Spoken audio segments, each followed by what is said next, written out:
Hi, hello guys. 'Di ba itong ating si former President Roa Rodrigo Duterte ay nagpapasko sa Davao at sinasabi nila na tauna nila itong ginagawa.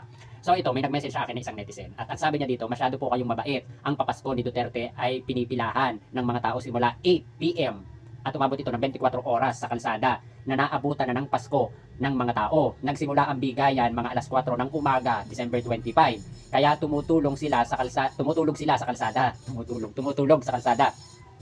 Matapos ang distribution, nagsimula ito ng alas 4 at natapos ito ng 6 PM ng hapon. Nakabilad sa araw para sa halagang 150 o 150 lang daw palang ibinigay. Ang galing sa mga malayo ay namasahe ng 60 pesos. 60 pesos papunta doon, 60 pesos pabalik. So, equivalent is 120. So, ang natira sa 150 na ibinigay niya ay 30 pesos. Plus, may 3 kilong bigas, 2 dilata at 2 corned beef.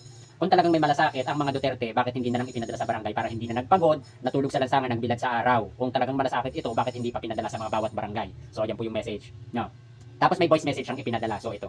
Pakinggan yung mabuti, ha? Huwag kayong dyan. So, ito po yung voice message.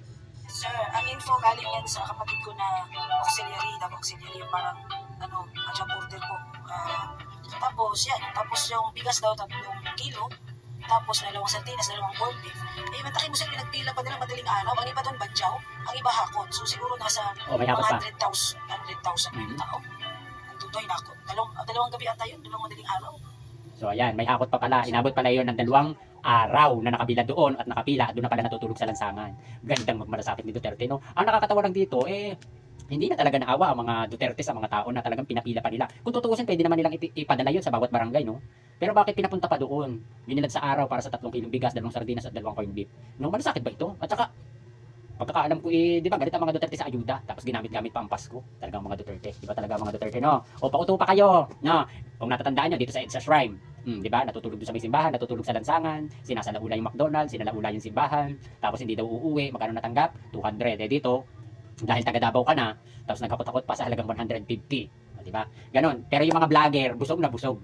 Samantalang yung mga tao na talagang nangangailangan ng tulong, pinagod, binilad sa araw at doon pa natulog sa lansangan. Imagine mo, 2 araw na nandun ka sa lansangan tapos naghakot ka pa. Diyos ko, mga Duterte nga naman.